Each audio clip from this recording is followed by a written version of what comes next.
첫 번째는 어깨의 내외전을 증가시켜 줄 수 있는 운동을 진행해 보겠습니다. 반대쪽 팔로 손목 쪽을 잡고 바닥 쪽으로 내릴 수 있게 도와줄 겁니다. 이때 팔꿈치가 펴져서 가지 않게 주의하셔야 됩니다. 팔을 올려주는 것을 도와주는 운동을 진행해 보겠습니다.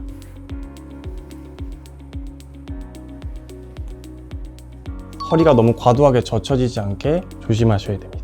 마지막으로 어깨의 안정화를 도와주는 운동을 진행해 보겠습니다. 어느 정도 균형을 잘 맞출 수 있는 평평한 바닥에서 진행하시는 게 더 좋습니다.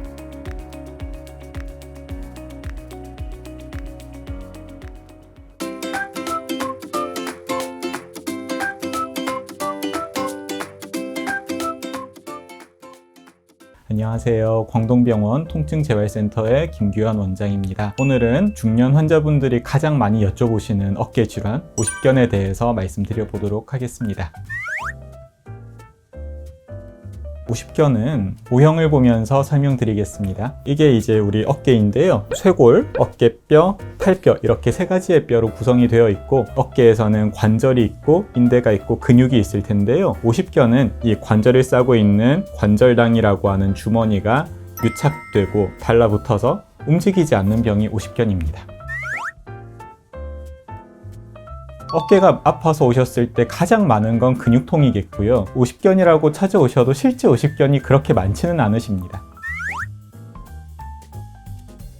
예전에는 50대쯤 나타난다고 해서 오십견이라고 많이 불렀는데요. 한국에서는 오십견이라고 하지만 외국에서는 동결견이라는 명칭을 더 많이 씁니다. 얼어붙어서 움직이지 않는다는 뜻인데요. 어깨를 많이 쓸수록 오십견이 발생하기가 쉽습니다.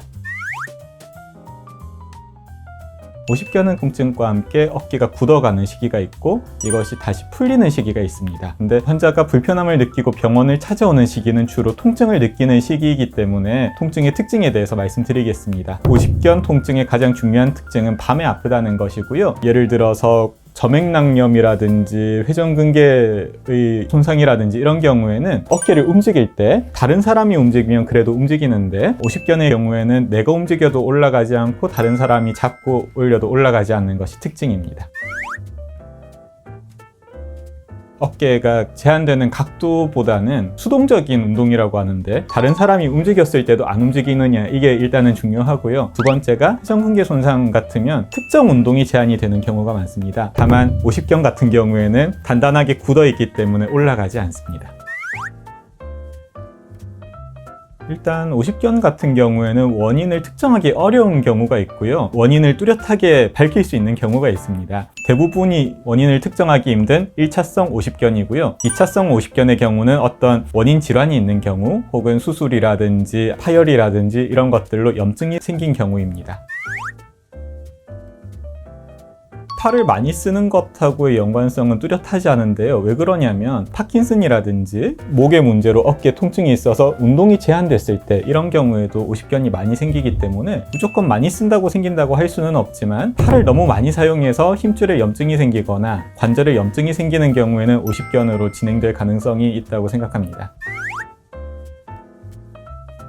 오십견의 치료에서 가장 중요한 것을 한 가지만 꼽는다면은 셀프 운동이 굉장히 중요합니다. 스스로 관절 각도를 움직여줌으로써 관절이 굳지 않게 만들어주는 게 중요한데요. 셀프 운동 티칭지를 주면서 가르쳐 드리기도 하지만 제가 환자분들 직접 만나보고 운동법 체크를 해보면 운동법이 제대로 일어나지 않는 경우가 많습니다. 따라서 치료사분의 도움을 받아서 운동법을 익혀두시면 평생 써먹을 수 있을 거라고 생각하고요. 둘째로 전신적인 관리를 하시는 것이 굉장히 중요한데 흔히 관가하는 것이 당뇨라든지 갑상선 기능 저하증이라든지 이런 전신적인 상태입니다. 따라서 식단 관리라든지 생활 관리, 병행을 하신다면 훨씬 좋은 결과가 있을 것이라고 생각합니다. 이번에는 저희 병원 물리치료사 선생님을 모시고 운동에 대해서 배워보는 시간을 가지도록 하겠습니다.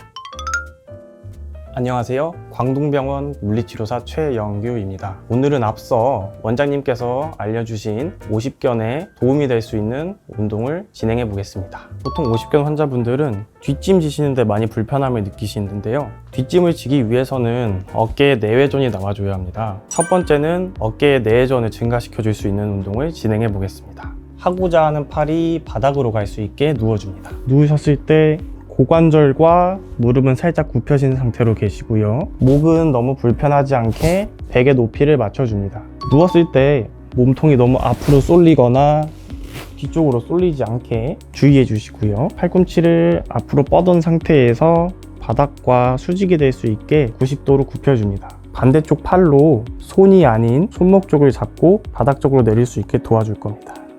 이때 팔꿈치가 펴져서 가지 않게 주의하셔야 됩니다. 참을 수 있는 범위까지 충분히 내려가시고 10초를 기다려줍니다. 천천히 돌아오시고 10초를 휴식해줍니다. 다시 한번 천천히 내려가시는데 참을 수 있는 범위가 더 증가했다면 더 내려가셔도 됩니다. 연속 동작으로 한번 보여드리겠습니다.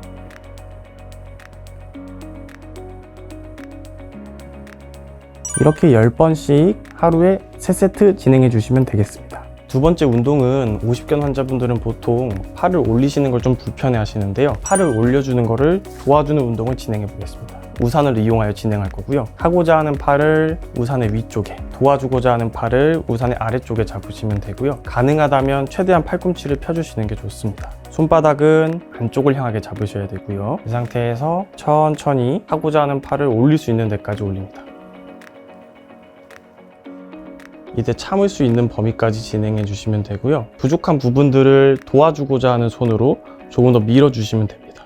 이때 주의하실 점은 위쪽으로 올라갔을 때 허리가 너무 과도하게 젖혀지지 않게 조심하셔야 됩니다. 마찬가지로 이 운동도 위쪽에서 10초 버티시고 천천히 내려오셔서 10초 정도 휴식하시고 10번 반복하셔서 하루에 3세트를 진행하시면 되겠습니다. 연속된 동작 보여드리겠습니다.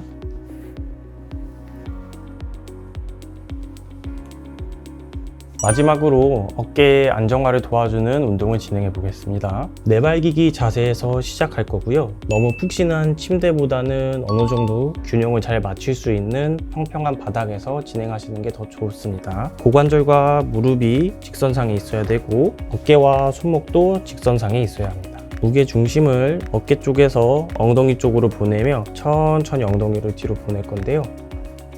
이때 손바닥으로 바닥을 앞쪽으로 미는 느낌을 주셔야 됩니다. 충분히 내려가셔서 참을 수 있는 범위에서 10초를 참고 다시 돌아오실 거예요. 돌아오고 난 다음에 통증이 조금 줄었다면 손바닥을 조금 더 앞으로 옮기셔서 다시 천천히 내려가 줍니다.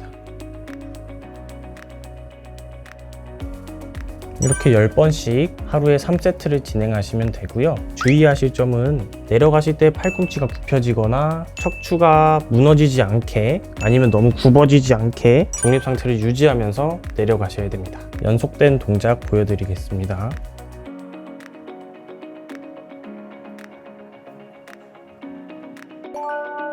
(50견에) 도움이 될 수 있는 운동을 진행해 보았는데요. 셀프 운동으로 진행했기 때문에 따라해 보시고 호전과 예방에 도움이 될 수 있었으면 좋겠습니다. 오늘은 이렇게 50견이 무엇인지 그리고 50견을 어떻게 치료하면 되는지 간단하게 알아보았는데요. 더 궁금하신 내용이 있으시다면 댓글로 남겨주시고요. 구독, 좋아요, 알림 설정까지 부탁드리겠습니다. 광동병원 통증재활센터 김규현 원장이었습니다. 감사합니다.